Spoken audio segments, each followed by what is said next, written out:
away. Can I move in a little bit? Oh, yes, baby. Perfect. So, hi, I'm Audrey. I'm still intersex, and I will still talk to you about intersex today. And today I have an amazing guest. It's my friend Irene. And Irene, do you want to introduce yourself, maybe? Hi everyone, my name is Irene. I'm an intersex activist from Russia and also Ukraine, but mostly as an activist in Russia. I'm a secretary of OI Europe, co-founder of Intersex Russia, and a member of Interact Youth. You said you were for Intersex Russia, OI Europe, and Interact Youth. Yes. Did you first join Interact Youth then? Oh, yes. When I joined Interact Youth in 2016, yes. I was in another organization then. In 2017, 2 years ago, we founded Intersex Russia /OI Russia.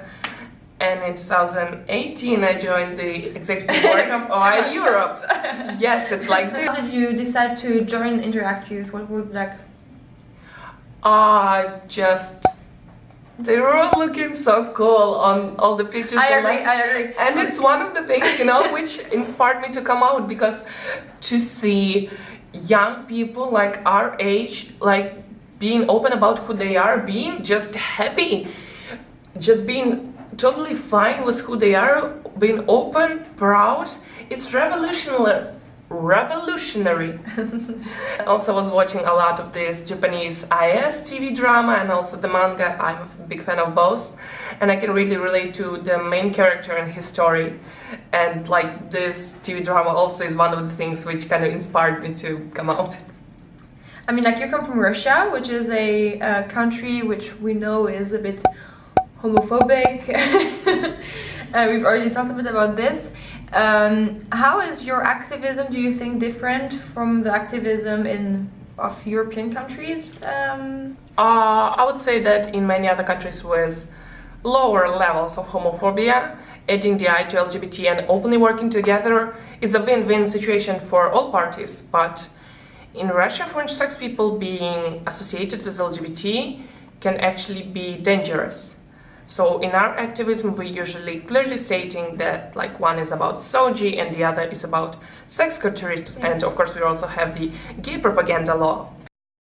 The gay propaganda law is a Russian federal law for the purpose of protecting children from information advocating for denial of traditional family values. It was signed into a law by Vladimir Putin on the 30th of June 2013.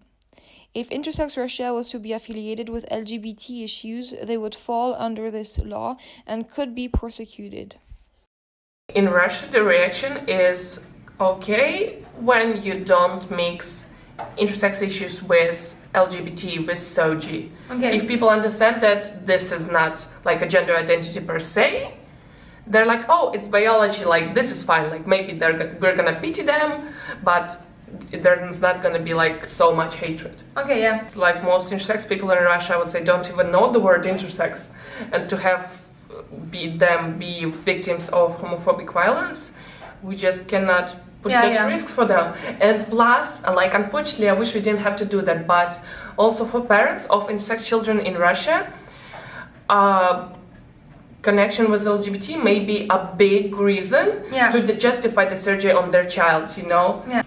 What is a bit of your objectives and what is your goals with Intersex Russia? Okay, so Intersex Russia, we have three main areas of work. First one is awareness raising, which we do through videos, interviews, translation, public talks, trainings, whatever you want, anything you can think of.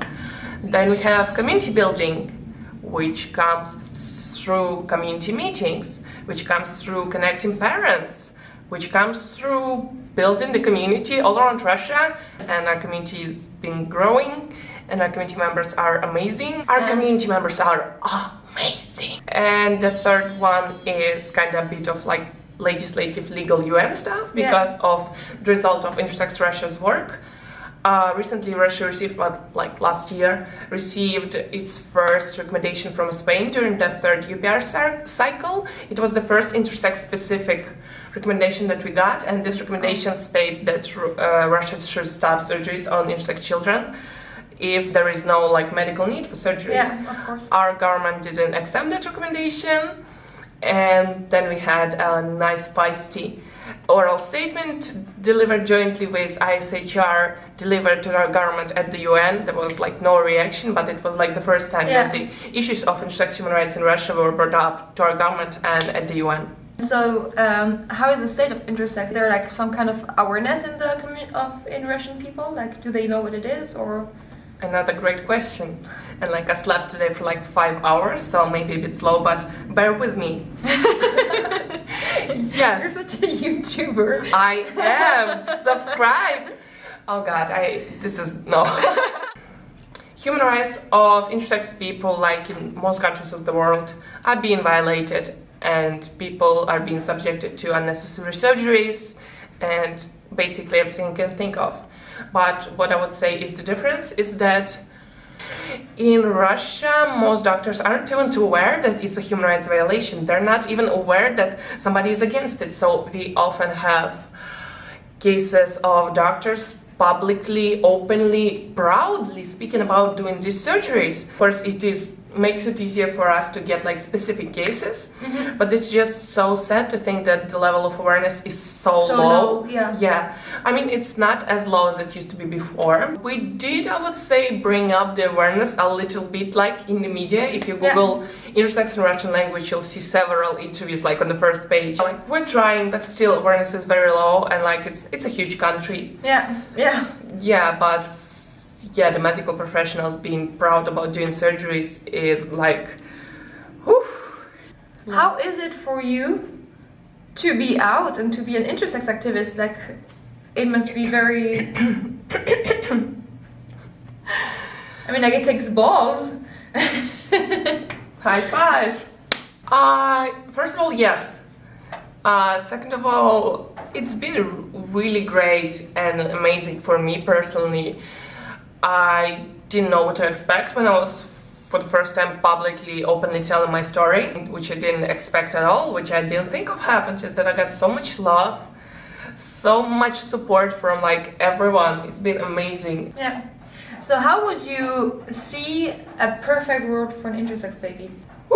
Just world where being intersex or not being intersex is like having brown eyes or green eyes. It's just like, oh, this is our baby. I know what intersex is.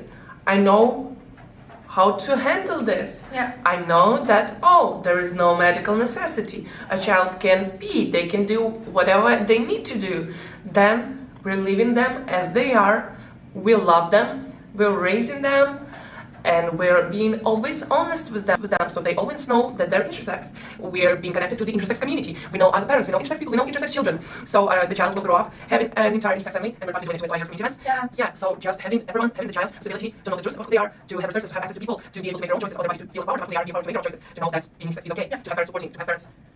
just unconditional love. Yeah, exactly. And of course, first, like, example, real surgery or something, of course, and pathologized guidelines accepted by all the doctors, all the hospitals in the world, and really like the field of intersex care, like mental health support, resources, consultations, just the field of supporting intersex people, intersex children and adults just blossoming, and intersex people being involved in creation of legislations, medical standards, laws, everything.